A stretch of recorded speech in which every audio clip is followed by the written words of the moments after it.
Buenas tardes, estamos a punto de comenzar esta charla sobre la novela histórica que vamos a impartir, vamos a realizar entre José Luis Gil Soto y yo. Voy a ver si añado a...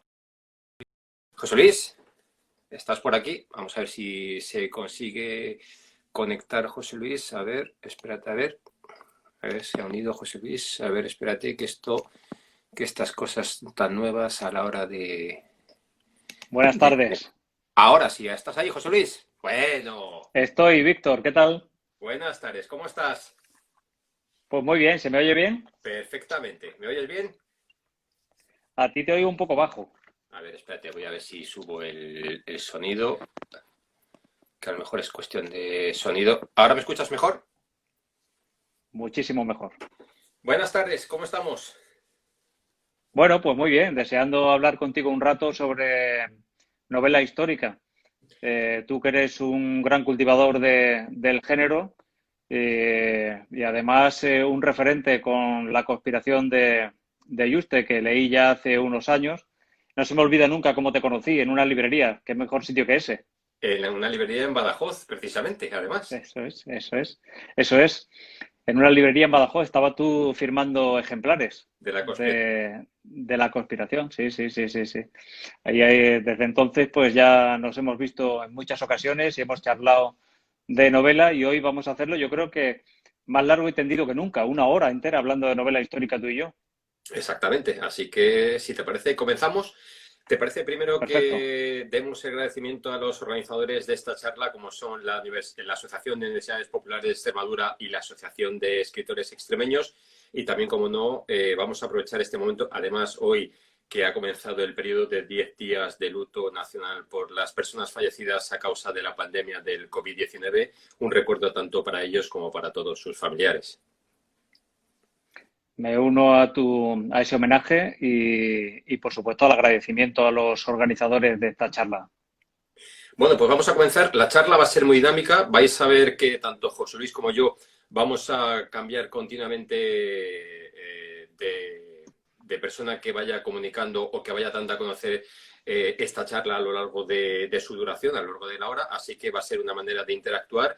Y si luego hay tiempo, pues haremos una ronda de preguntas con los comentarios que ya vemos que estáis dejando o de las personas que os estáis uniendo para, si tenéis alguna duda, pues entre José Luis y yo intentar por lo menos darles cumplida respuesta. Esta charla tiene por objeto hablar de novela histórica y sobre todo para plantear una cuestión, por qué la novela histórica tiene tanto predicamento.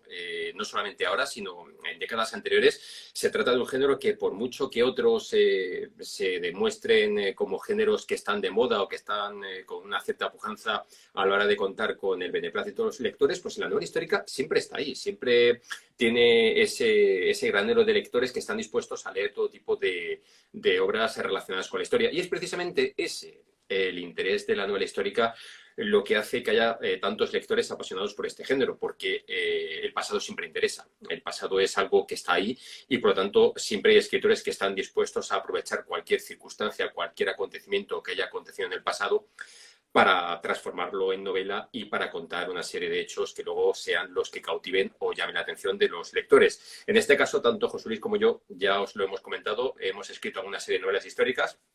En mi caso tengo aquí La conspiración Yuste, que es una novela que publiqué, como bien ha dicho José Luis, en el año 2008 y que trata de los últimos días de vida del emperador Carlos V.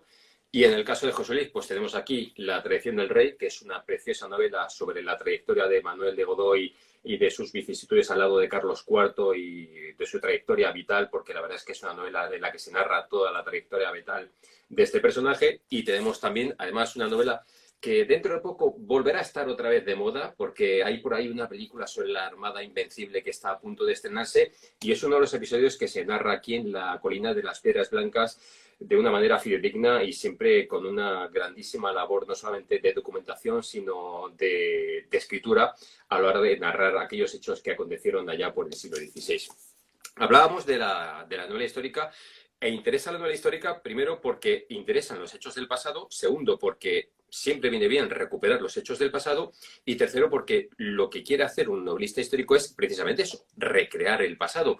El pasado siempre está ahí, el pasado tiene un predicamento, el hecho es esa gran cantidad de autores que existen y que tienen una gran cantidad de lectores, como pueden ser, por ejemplo, Santiago Posteguillo, con su época romana, Jesús Sánchez Adalí, sobre todo con la época medieval española, autores como Javier Negrete, centrada su trayectoria en la época clásica, en la Grecia clásica, Sebastián Roa, es decir, hay muchos autores que tratan de novela histórica en este país y muchos otros más, pero cuando se habla de novela histórica hay que tener en cuenta un punto importante del que partir. La novela histórica es veraz. La novela histórica tiene un punto de partida que es la veracidad.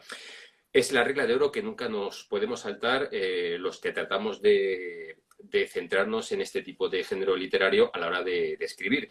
Y esa veracidad, José Luis, pues en algunas ocasiones da lugar a diferentes equivocaciones entre lo que es novela, entre lo que es novela histórica o lo que es historia en sí, pura y dura.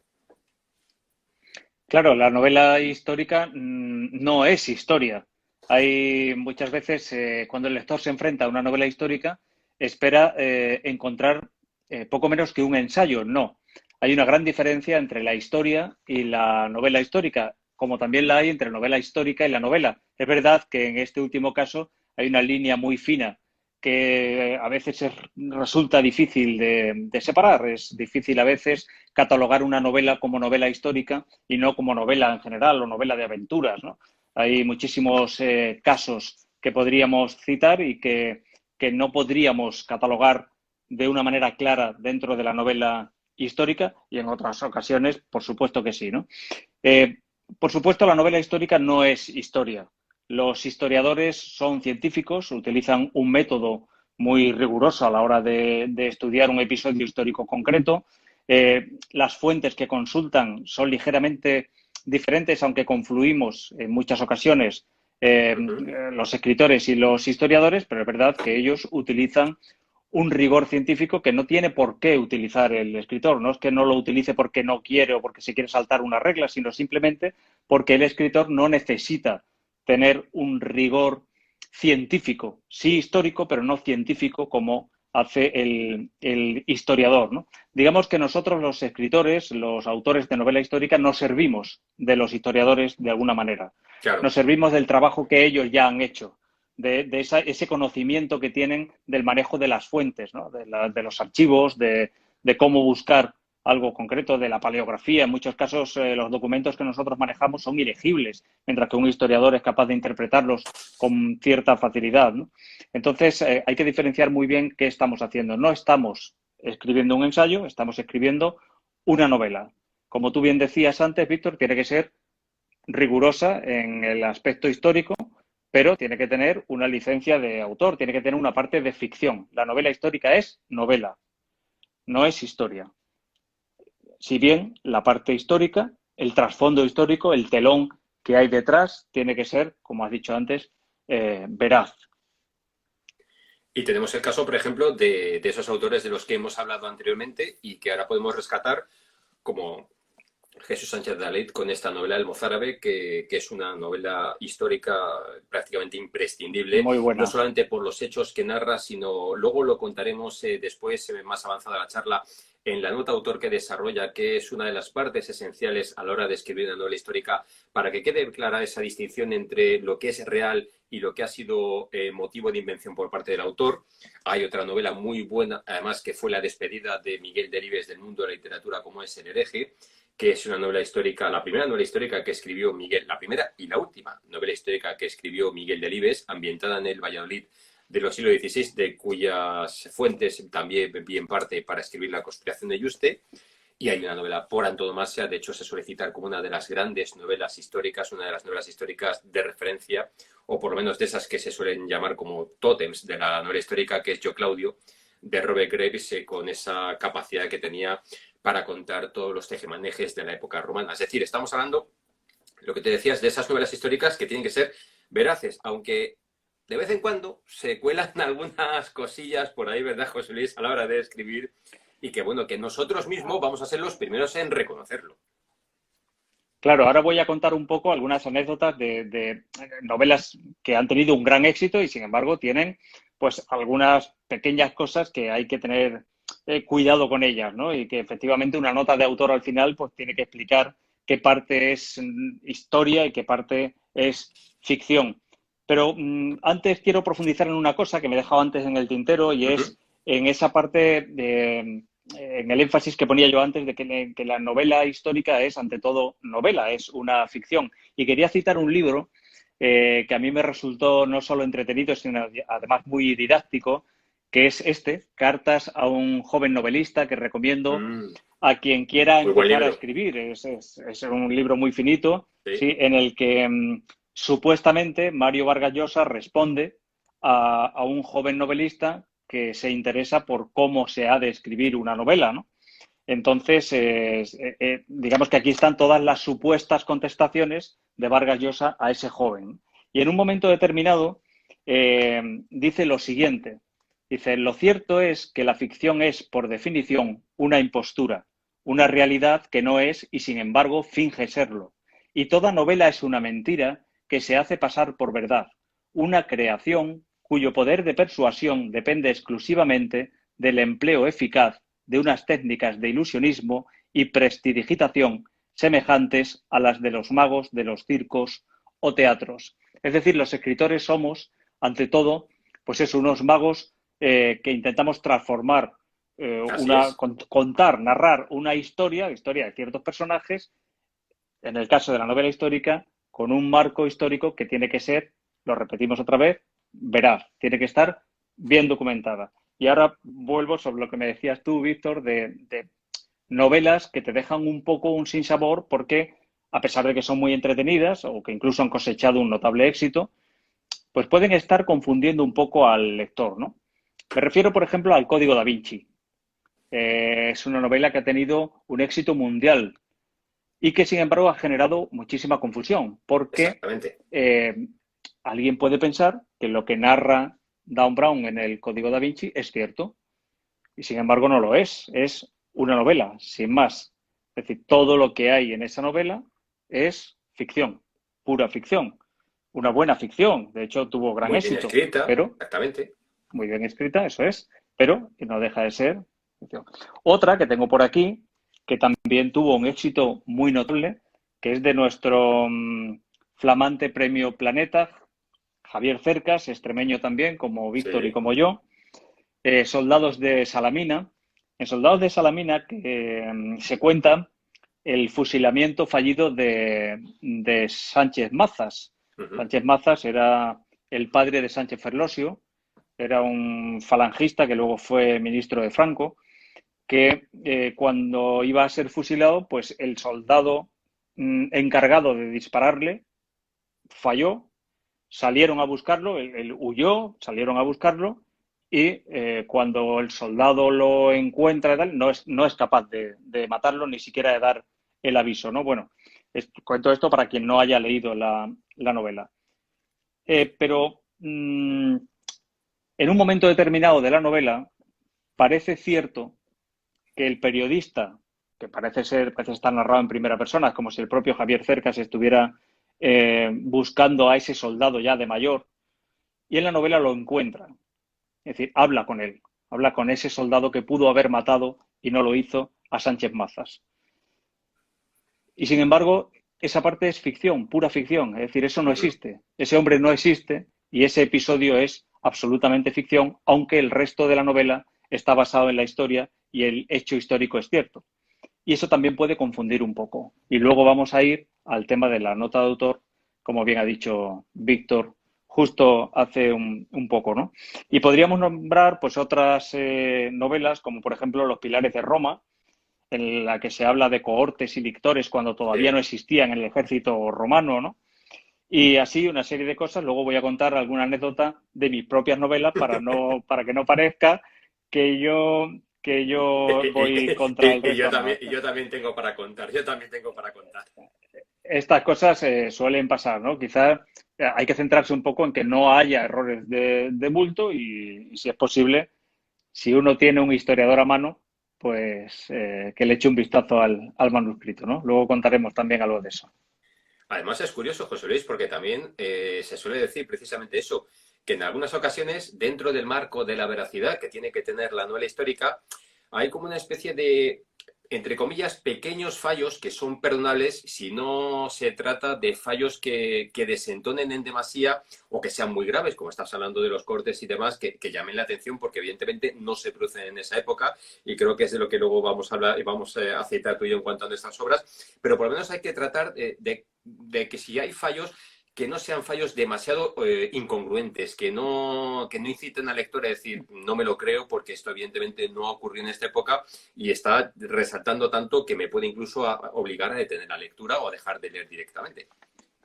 Claro, puede ser incluso que no sea ni siquiera un fallo, sino que sea una licencia del autor, ¿no? También, de ellas O que sea hablaremos un también. fallo, también, o que sea un fallo, pero que no desvirtúe la historia, ¿no? Es decir, que el lector, habrá quien lo advierta porque sea historiador o porque tenga una gran afición y conozca muy bien la época concreta, bueno, y detecte el fallo, ¿no? Pero que no desvirtúe la historia y que no haya un fallo histórico gordo, Correcto. que no haya un anacronismo, por ejemplo, que no haya, no se desarrolle en un tiempo equivocado o que no se meta un personaje que todavía no ha nacido, no sé. Ese tipo de cosas, personaje histórico me refiero, ese tipo de cosas que sí que pueden desvirtuar un poco la historia. El resto, pues un detalle pequeño, no sé, el uso de una herramienta que a lo mejor no existía, bueno, pues mira, no sé, se puede tal vez perdonar, aunque lo mejor es documentarse muchísimo y ser capaz de introducir al lector en la historia y hacerla muy creíble, que es lo fundamental, ¿no, Víctor? Ya que estás hablando, comentamos algunas cosas de nuestras respectivas novelas que en algún momento determinado se nos escaparon. Me encantaría, cuéntame tú una. Pues tengo una muy buena que además hubo un lector que me lo dijo en una feria de libro y además toda la razón del mundo. Resulta que en una de las escenas de la conspiración y parte de la trama se desarrolla en la comarca de la Vera. El emperador Carlos V se retiró a vivir los pocos años que le quedaron de vida al monasterio de Yuste, que dista, por ejemplo, de mi pueblo, que es Valverde de la Vera, pues aproximadamente unos 30 kilómetros, que en lengua es una lengua castellana, unos 4,5 kilómetros aproximadamente, pues estaríamos hablando de unas 7 leguas, unas 7 leguas y pico aproximadamente, que es la distancia entre mi pueblo y el monasterio de Yuste. Bueno, pues me permití la licencia de introducir dentro de la comitiva de soldados que acompañaban al emperador un oriundo de mi pueblo. Dije, bueno, voy a hacer un homenaje a lo grande. Y cierto día el emperador Carlos V decidió dar el día libre a los soldados que le prestaban servicio en el monasterio de Yuste. Y entonces este soldado le dijo al capitán de Bruch, que es uno de los protagonistas de la novela, que le invitaba a comer cabrito a su pueblo, en este caso a mi pueblo, a Valverde de la Vera, y todos felices se cogieron el caballo y se fueron hasta Valverde de la Vera. Estoy hablando de 7 leguas, vamos a ponernos en ubicación, siglo XVI, 7 leguas, es una distancia importante. Bueno, pues llegaron a media mañana y por la tarde, prácticamente a la anochecida, volvieron al Cuarcos de Yuste. Pero evidentemente la licencia es importante cuando estamos hablando de caballos que en el siglo XVI ya podían correr mucho, pobrecitos caballos, pero no daban para tanto. No lo van para tanto. Bueno, pero seguro que es algo que pasa inadvertido, no es un error histórico de bulto, en cualquier caso, ¿no? Es algo que puede ocurrir en una novela perfectamente. Bueno, de hecho, en las novelas ocurren cosas que en la vida real a lo mejor resultan increíbles, pero que si el autor ha sido capaz de meter al lector en la historia, Correcto. pues no pasa nada, ¿no? Es decir, un hombre no se puede convertir en escarabajo, pero si el autor lo escribe a la perfección, pues uno acaba sintiendo la angustia de alguien que se convierte en escarabajo. O sea, eso es la habilidad que tenga el escritor, o como dice Vargas Llosa en su libro Cartas a un joven novelista, la capacidad de persuasión que tenga el escritor para convencer al lector de que lo que está leyendo es cierto, aunque sea imposible. Bueno, pues yo voy a contar una de una novela que afortunadamente lo corregí, lo corregí. Habrá otros fallos del estilo en esta novela. Pero lo corregí porque entre mi comité de lectura está mi hermano Alfonso, que es historiador. Es historiador. Es historiador y además especialista en historia moderna, porque esa es otra. Uno puede consultar a un historiador que sea, especialista en historia contemporánea, por ejemplo, y que le resulte difícil revisar un manuscrito que se base en la época moderna, ¿no? O en la época antigua, en la época clásica, es pues complicado. Pero bueno, en este caso yo tenía un especialista además en la época, ¿no? Me refiero a la colina de las Piedras Blancas, que narra qué le ocurrió a los náufragos de la Armada Invencible en Irlanda. Bueno, pues a su regreso a España, uno de los náufragos se dirige a un convento donde había dejado a su madre y a su hermana antes de partir con la Armada Invencible. Y el hombre vuelve con cierto dinero y vuelve para, su madre ya ha fallecido, vuelve para encargarle a las monjas que siempre tengan un ramo de flores en la tumba de su madre. Entonces, cuando le di el manuscrito a mi hermano, me dice, un ramo de flores, José Luis, estás arreglado, macho. Un ramo de flores. Pero los ramos de flores es algo que se lleva ahora, pero antes ni hablar siquiera. Antes era una lámpara de aceite. Entonces, quité la lámpara, el ramo de flores, y en la colina de las Piedras Blancas hay una lámpara de aceite en la tumba de la madre del protagonista.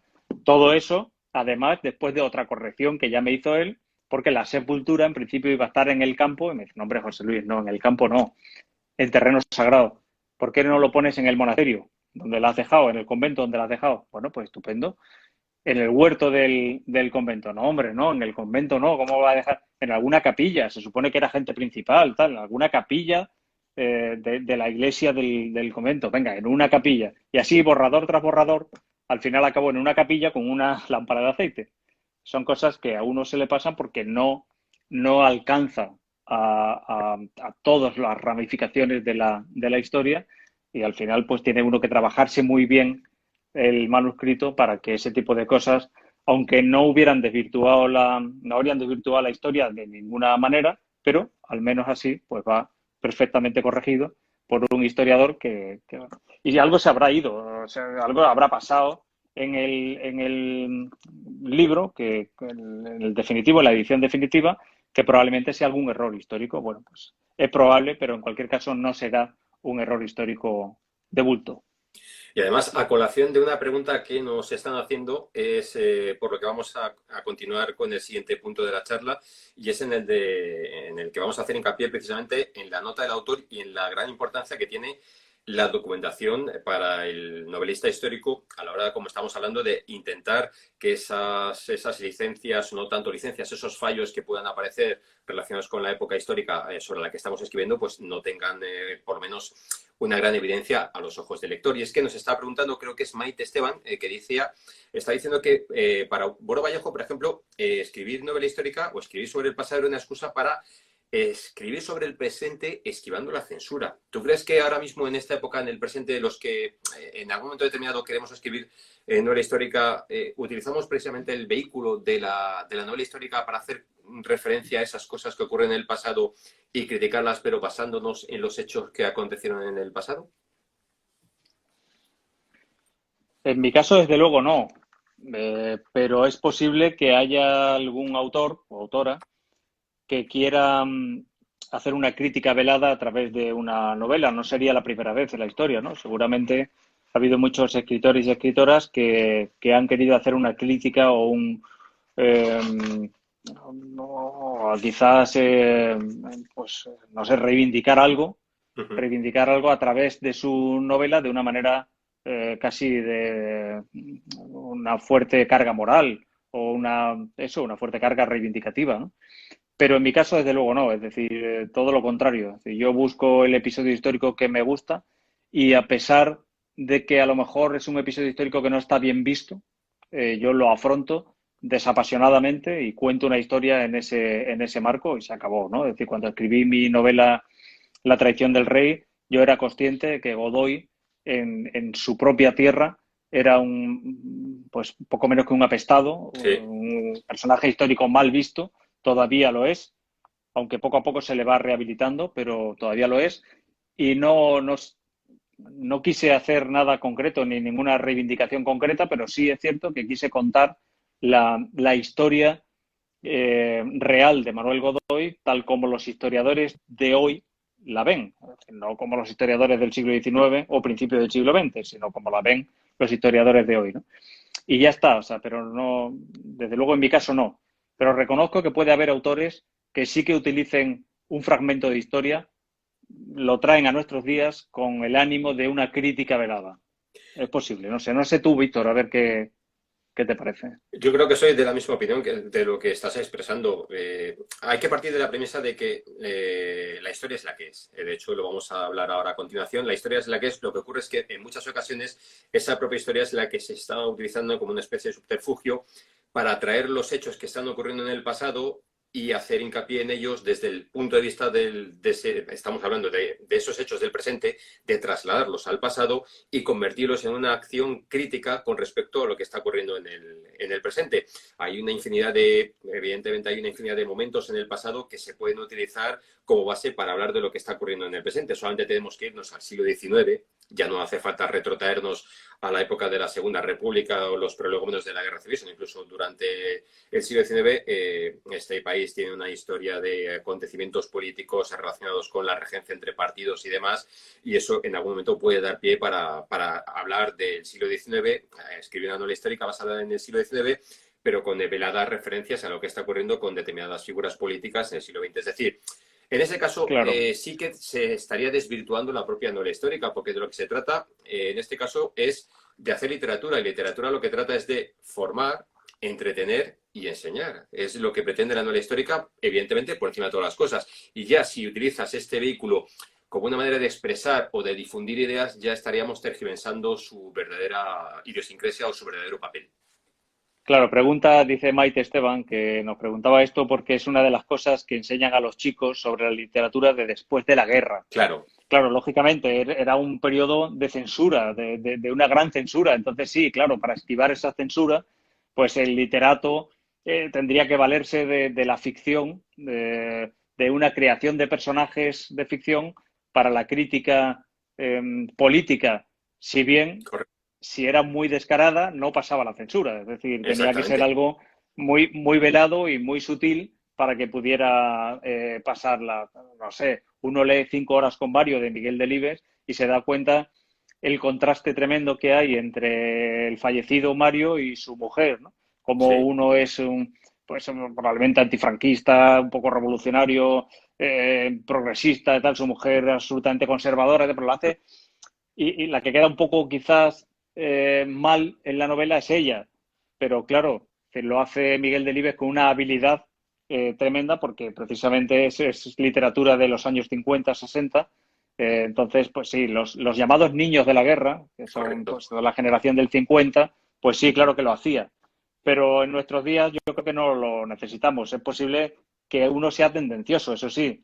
Ujú, Uno lee Almudena Grandes y Almudena Grandes no lo esconde, ¿no? Es decir, es exacto, tendenciosa, pero porque quiere serlo. claro. Oye, pues ya está, uno sabe cuándo va a leerlo, sabe lo que está leyendo, ¿no? Entonces, yo creo que en nuestros días no, puesto que no hay censura, no hay Ujú. necesidad de esconder nada, ¿no? Retomando el tema antes, bueno, tiene toda la razón del mundo Maite Esteban diciendo que Miguel Delibes era un genio. Por lo menos yo por lo menos lo corroboro.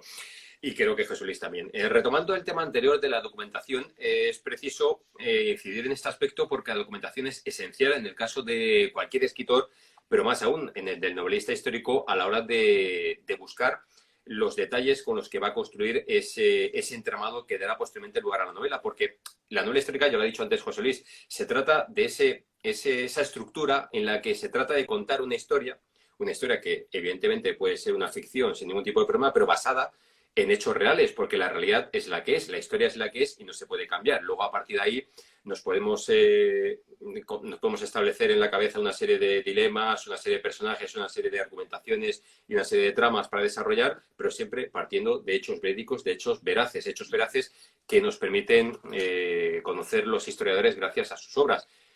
Tú, por ejemplo, a la hora de documentarte tanto para las colinas de la colina de las Piedras Blancas como para la Traición del Rey o para Dama y Saigón, que tienes el cartel detrás de ti que estoy viendo, Sí lo tengo, también sí. tuviste que recurrir a historiadores y sobre todo a historiadores que en algún caso determinado te han servido no solamente para esos aspectos concretos a investigar y analizar, para trasladarlos después a tus novelas, sino incluso para luego, posteriormente, pues también dar forma a otro tipo de literatura, como es el caso, por ejemplo, de esa novela fantástica que tienes por ahí que se llama Madera Sabia, que se aleja un poco del perfil histórico, pero que tiene un entramado basado también en cosas que has estudiado previamente para trasladarlas también luego al papel.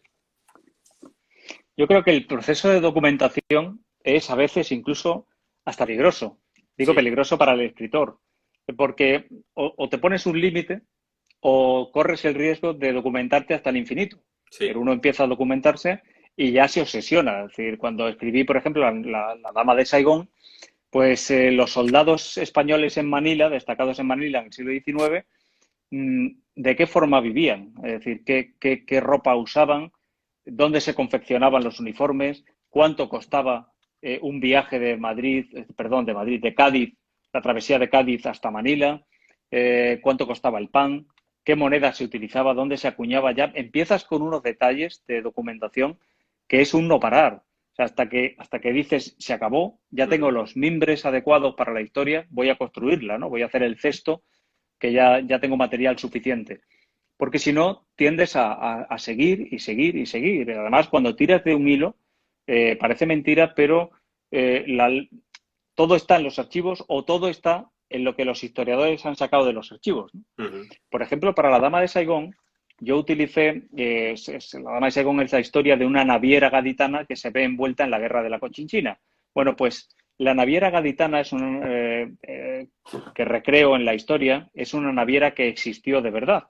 Es concretamente los Fernández de Castro, Ignacio Fernández de Castro y Cía. Bueno, pues el libro en el que me basé para recrear esa empresa es que es una tesis doctoral de una profesora de la Universidad de Cádiz. Y su tesis doctoral, pues no sé si se aprecia ahí en la cámara, pero la tengo absolutamente marcada por todas partes. No hay página en la que no tenga una señal, porque lógicamente es todo el trabajo absolutamente minucioso que hizo ella en su tesis doctoral, lo he empleado yo para recrear el día a día y hacerlo absolutamente creíble de una naviera con sus negocios, qué compraban, qué mercancías traían de Oriente, cuánto costaban los portes, cómo vendían la mercancía aquí en España, en Europa, a qué puertos llegaban, a Cádiz, a Valencia, a Barcelona, es decir, todo, ¿no? Es decir, incluso esta empresa, la de Fernández de Castro, que existió realmente, esta empresa quebró. Y la empresa que yo reflejo en La Dama de Segón quiebra como esta, exactamente. O sea, es la historia de esta naviera, ¿no? Y el proceso de documentación para mí fue muy detallado, pero gracias a que historiadores ya habían hecho su trabajo. O sea, yo ya solo tuve que basarme en lo que ellos ya habían hecho. Yo no tuve que visitar absolutamente ni un archivo, sino recopilar todo lo que de los archivos habían sacado ya los historiadores con todas las interpretaciones habidas y por haber, ¿no? Y lo mismo digo de Godoy. Quizá para la Armada Invencible sí tuve que hacer algo más tuve que indagar un poco en las cartas que se intercambiaban Felipe II y el duque de Medina Sidonia, pero en realidad el trabajo está hecho ya casi por los historiadores. No sé tu caso, porque yo sé que tu caso, en la conspiración de Yuste, tú tienes documentación muy prolija y además cosas casi inéditas o Hombre, casi inéditas, exclusivas. inéditas, ¿no? Lo que pasa es que en muchas ocasiones te encuentras con personas que sin saber ni cómo ni de qué manera contactan contigo y te dicen, sé que estás escribiendo algo sobre esto. En aquella ocasión, pues estoy hablando del año 2007, estaba prácticamente ultimando la conspiración de Yuste y a Sí. través de un amigo de Jaraiz de la Vera, me llama una persona y me dice, tengo un libro en casa que seguramente te va a solventar muchas cosas que podrías incluir en la conspiración de Yuste. Yo estoy hablando de una novela para lo que utilicé, pues, por ejemplo, libros que son esenciales para hablar de Carlos V, como es el caso de El César y el Hombre de Manuel Sí, Fernández claro, Álvarez, o claro, claro. de Carlos V de Gasar, que es una de las obras de referencia para hablar y para estudiar al emperador Carlos V, u otra de las obras de referencia que es la de Prescott, que es la biografía de Carlos V. Claro. Pero esta mujer me envió, que me pasa como a ti, que creo que se ve perfectamente, está totalmente señalada. El libro es un libro fotocopiado y es un libro que escribió a principios del siglo XX el padre Domingo de Alboraya. Y es un libro sobre la estancia del emperador, yo creo que se ve perfectamente aquí, la Sí, historia muy del bien. monasterio de Yuste. Es una obra en la que se Ujú. habla de cómo se construyó el monasterio de Yuste, cómo se desarrolló la construcción del monasterio de Yuste, cómo era el monasterio de Yuste durante la época del emperador Carlos V y cómo después, con el paso de los siglos, el monasterio de Yuste prácticamente quedó no solamente abandonado, sino que incluso pues, se quedó totalmente perdido e incluso hubo partes que quedaron derruidas después de la Guerra de la Independencia. Posteriormente, en el siglo XX, se realizó un proceso de reconstrucción y ahora está la obra maravillosa que podemos visitar. Ahora no, cuando lleguemos a la fase 3 o a la fase 4, porque con esto de las fases estamos un Claro, poco claro. perdidos, pero cuando llegue el momento es una de las zonas que hay que visitar y es lo que dices tú, había tal cantidad de detalles que llega un momento en que tienes que elegir, que tienes que seleccionar, porque si no te vuelves loco. Hay tantos detalles, tantas cosas, tanta precisión en apuntes, en localizaciones, en aspectos concretos de todo lo que rodeaba a los claustros, a las habitaciones y demás, que estamos en lo mismo que comentabas tú con la Dama de Saigón y de la naviera. O sea, hay detalles que son fidedignos, que son tan Que son, veraces, que si los quieres trasladar a la novela, llega un momento en que tienes que elegir porque puedes lastrar tanto la lectura que el lector te va a decir, me puedes contar esto, pero evidentemente si me lo vas a contar, prefiero leerme un ensayo que me va a decir claro, lo mismo claro. y no voy a tener que estar aquí.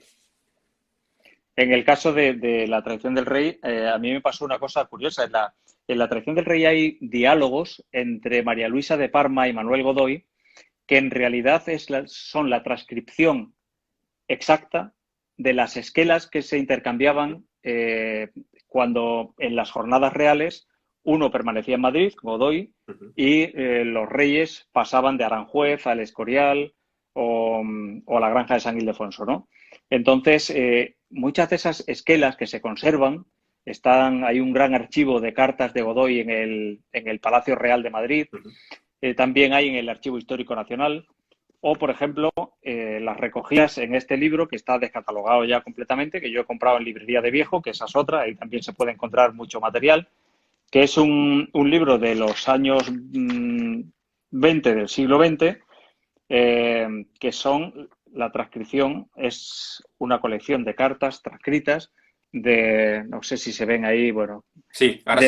entre Sí. Manuel Godoy y la reina María Luisa de Parma, ¿no? Son esas pequeñas esquelas, son muy cortas, muy breves, ¿no? En la que pues le habla un poco casi como a un hijo, le habla como a un hijo, ¿no? Y le cuenta un poco todos los avatares del día a día de la corte y tal.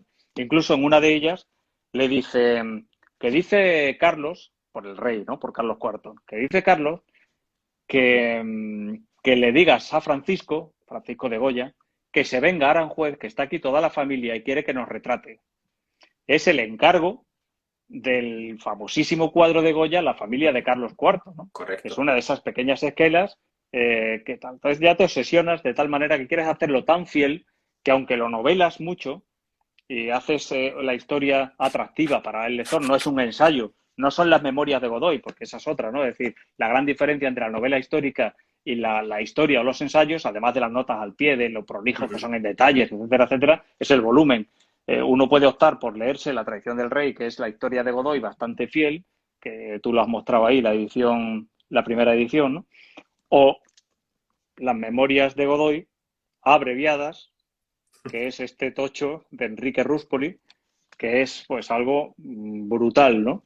Entonces, claro, si tú haces una novela que es fiel a la historia, en realidad no necesitas, salvo que de verdad te interesen los ensayos, pues entonces sí. Pero si lo que quieres es entretenerte con una novela, pues una novela que esté bien documentada y tal. Ahora bien, ¿cómo sabe el lector que una novela está bien documentada? ¿O qué garantía tiene el lector de que lo que ha leído es historia? Es decir, ¿cómo sabe que ha aprendido algo de historia? ¿O cómo diferencia lo que ha aprendido de lo que ha desaprendido? Es decir, de los errores que le ha transmitido esa novela, ¿no? Es decir, uno lee una novela histórica, la que sea, y al final, cuando pasa la última página, que bueno, y de todo esto es verdad, mentira, me tengo que ir a Wikipedia inmediatamente, quiero consultar, quiero aprender, o está la nota de autor a la que tú aludías antes Correcto. y que yo creo que es una forma muy buena de decirle al lector qué parte de lo que ha leído es cierto y qué parte de lo que ha leído es pura ficción, es aportación del escritor para amasar esa novela, ¿no? Y al respecto de la nota de autor, y también junto a la nota de autor, porque hay ciertos autores que también suelen prestar atención a este detalle, si quieres lo hablamos primero y después profundizamos en la nota de autor, es la bibliografía, porque Uh-huh. muchas veces a la hora de escribir una novela histórica de estas características, como La conspiración de Yuste, La atracción del rey, La colina de las piedras blancas, te acabas encontrando con que has manejado una gran cantidad de volúmenes, hay una gran cantidad de libros, de manuscritos, de pergaminos o a los archivos que has acudido para recopilar información, con la que luego, no sé lo que, seguramente tú también harás fichas o bien tendrás a mano siempre esas pequeñas libretas en las que vas tomando nota y vas haciendo hincapié en datos concretos resumidos que luego te pueden servir a la hora de escribir la novela y que siempre tienes a pie del cuaderno si escribes a mano o delante del ordenador si escribes con el teclado. Pero muchos autores están cada vez más predispuestos a contar y a desvelar qué fuentes han utilizado a la hora de escribir esa novela histórica y junto a la nota autor que desarrollamos ahora está precisamente la bibliografía. ¿Tú crees que también eso invita al lector, una vez que ha acabado la novela, a profundizar si lo interesa un poco más en el tema y a investigar por su cuenta, incluso si quiere saber más sobre un detalle concreto de la historia o incluso sobre los mismos personajes que la protagonizan? Hombre, a ver, cada escritor tiene su fórmula y su manera de hacerlo, pero lógicamente ayuda. Es decir, una bibliografía detallada puede ayudar luego al lector a profundizar en los aspectos que desee o dejarlo ahí. Es decir, oye, Uh ya -huh. doy por finalizado la. Pero yo diferenciaría la bibliografía de la nota de autor. Es decir, la Sí, bibliografía sí, es completamente una distintas. manera claro, es una manera de ayudarte a profundizar después, mientras que la nota de autor es algo precisamente para que no tengas que hacerlo. Es decir, la nota de autor, digamos que sería la aportación del escritor finalizada la novela para decirle al lector, no hace falta, si te quieres ir a Wikipedia o a la bibliografía puedes hacerlo, pero no hace falta, ya te digo yo qué parte de lo que has leído es cierta y qué parte no. Ya te digo qué es lo que me he inventado y qué parte puedes dar por hecho que me he tirado muchas horas documentándome Uh -huh. y eso es así, o al menos esa es la versión, porque decir que eso es así no se atreven ni siquiera los historiadores, ¿no? Es Nadie. decir, esa es al menos la versión más extendida entre los historiadores, o la he cotejado entre los historiadores que en nuestros días son los mayores especialistas en ese campo concreto, ¿no? Voy a poner un ejemplo y sigo con el tema de Godoy. No todos los historiadores coinciden con las versiones acerca de la historia de Godoy, sino que hay algunos que dan por hecho ciertas cosas y otros que no. Pues bueno, hay que contrastarlo y elegir, pues quizás la versión más Uh extendida -huh. entre los historiadores, ¿no? Y con esa nota de autor facilitar al lector esa tarea. Por otra parte, pues lo que tú dices, la bibliografía para que puedan profundizar y sepan de qué fuentes has bebido tú y de qué fuentes pueden beber ellos también si quieren profundizar en el hecho histórico o en los personajes. Al respecto de la nota de autor, creo que tenías un ejemplo de Slava Galán, de Juan Slava y Galán, con su obra En Sí, busca del unicornio, sí, sí, que sí. en este caso Sí, querías sí, hacer sí, una sí. especial mención precisamente de esta nota de autor, porque yo creo que puede resumir de qué se trata y qué hay que plasmar precisamente en este tipo de vehículo para que el lector luego, cuando termine de la novela, tenga claro qué es lo que ha inventado o qué es lo que ha utilizado para narrar ese hecho que ha historiado y que es real.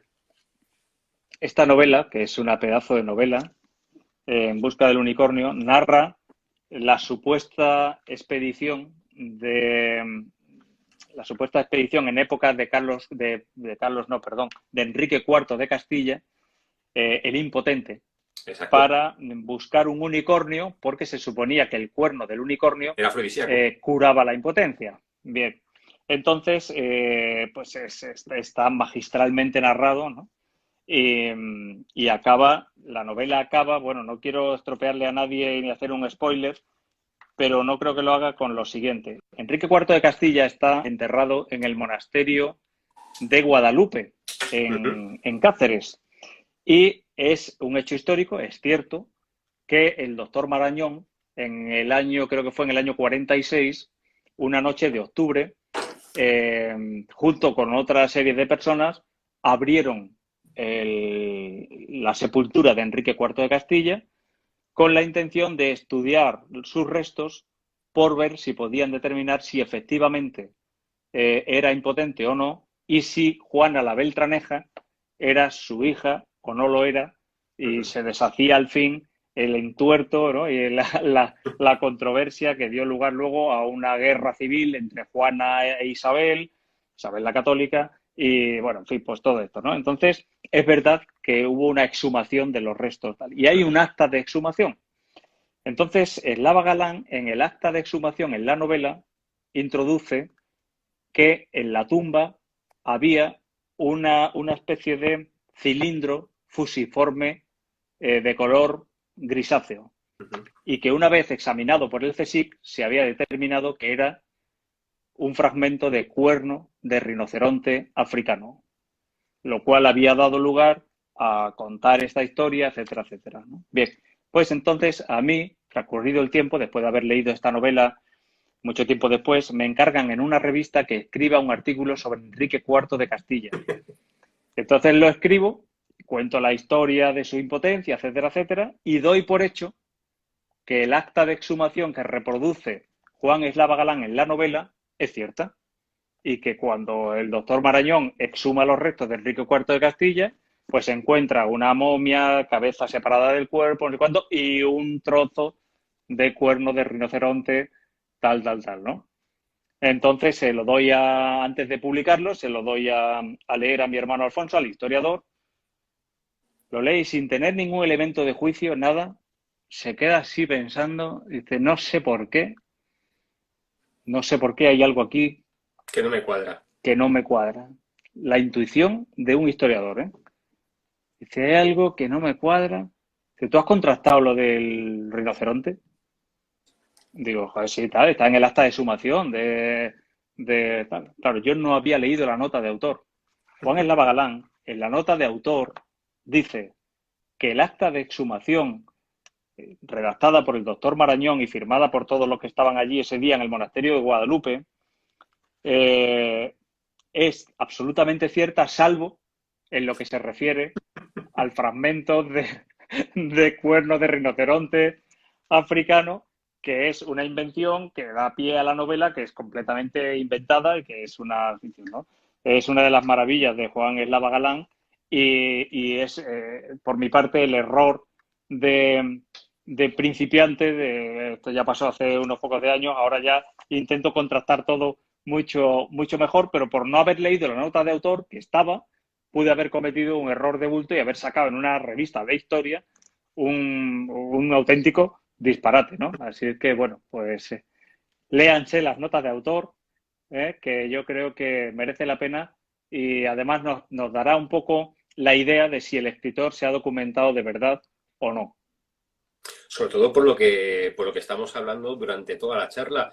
La nota de autor, aparte de la novela, que es ese ejercicio que realizamos a la hora de plasmar sobre el papel esa historia que tenemos en la cabeza con una serie de personajes, una serie de tramas que hemos diseñado a partir de los datos que hemos investigado, pero la nota de autor se puede considerar casi como el resumen definitivo de todo lo que hemos desarrollado y todo lo que hemos plasmado en la novela, tanto lo que es cierto como lo que no es cierto, y es una manera también de demostrarle al autor, que en este caso, perdón, al lector, que una novela histórica tiene mucho trabajo. No se trata de sentarte delante del ordenador y ponerte a escribir, a ver qué sale, y una vez que ha concluido dices, ya está. No, la novela histórica implica muchísimo trabajo, ya lo estáis viendo en esta charla que estamos manteniendo entre José Luis y yo. Es un proceso de mucha investigación, de muchas horas de biblioteca, muchas horas leyendo libros, leyendo documentos, buscando documentos, y luego posteriormente todo eso lo plasmamos sobre el papel, lo transformamos en historia.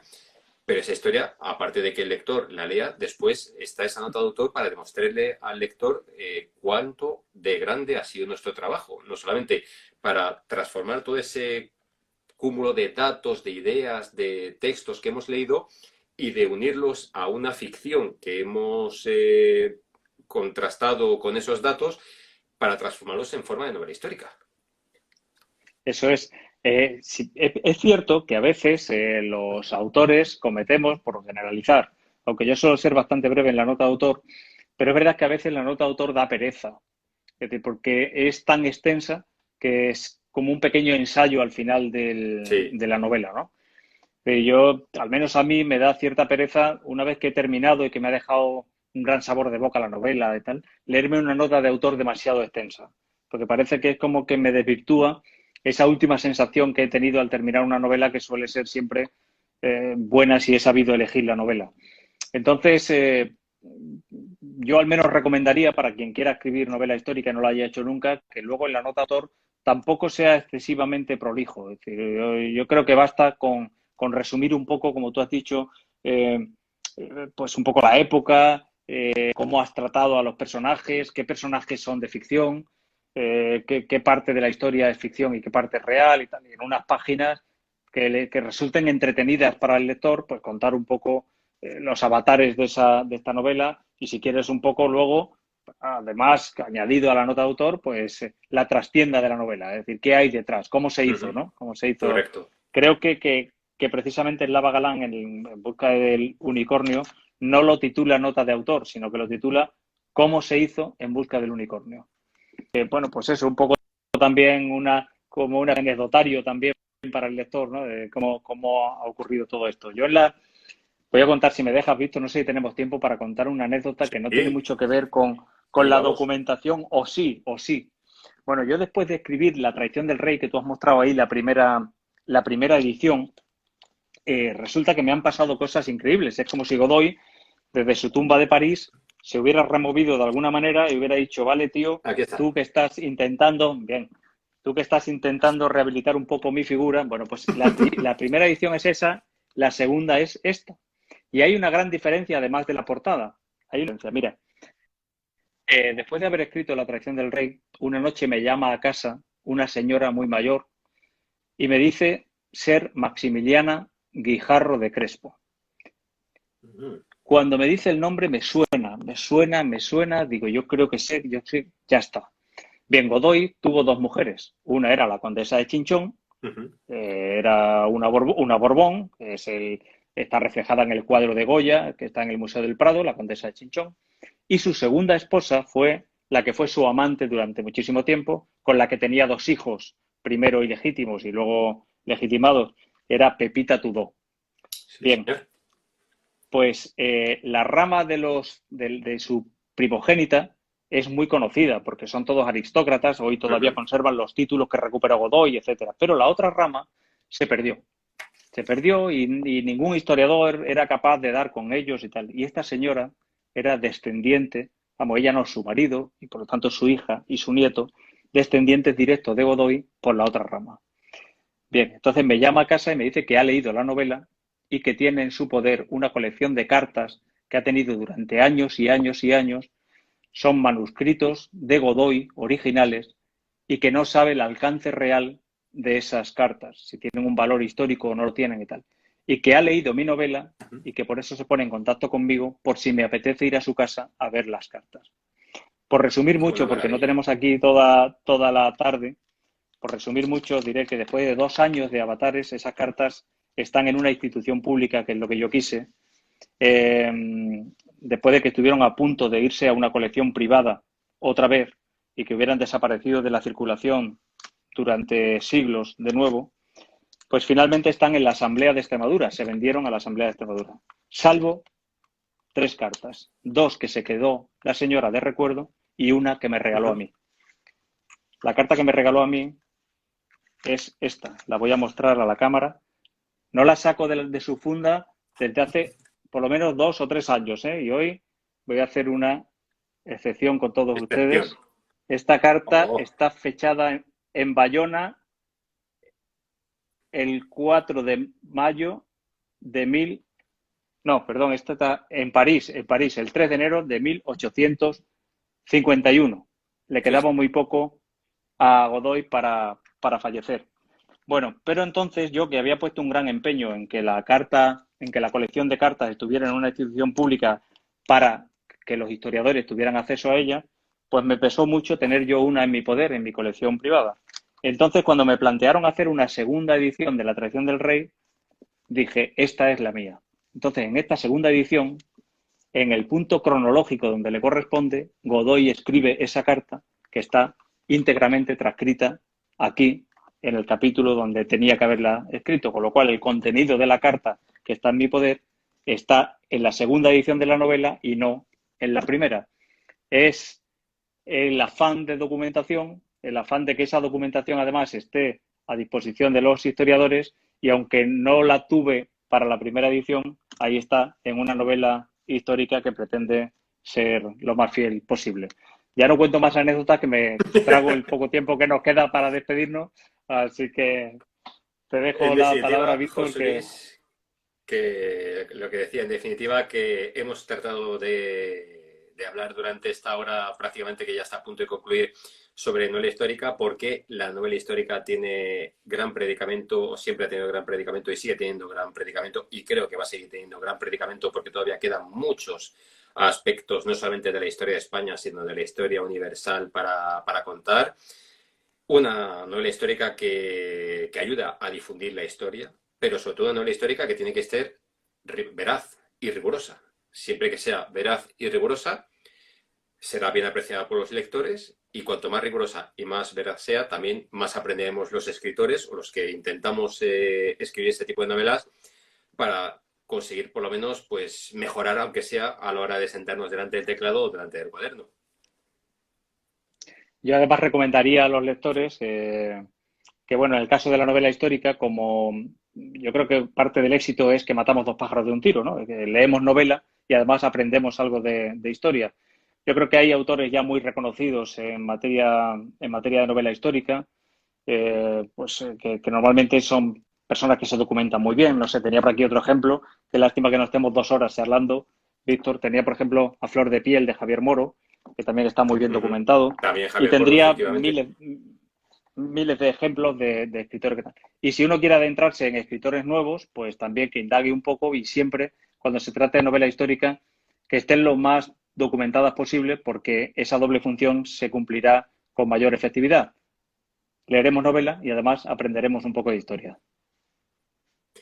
José Luis, ha sido un auténtico placer. Le damos las gracias a la Asociación de Escritores Extremeños, a la Asociación de Universidades Populares de Extremadura por darnos esta oportunidad de poder hablar con todos los lectores, con todos los que se han conectado durante esta hora para poder escuchar esta charla y en cuanto tengamos otra ocasión y podamos, pues nos veremos por aquí.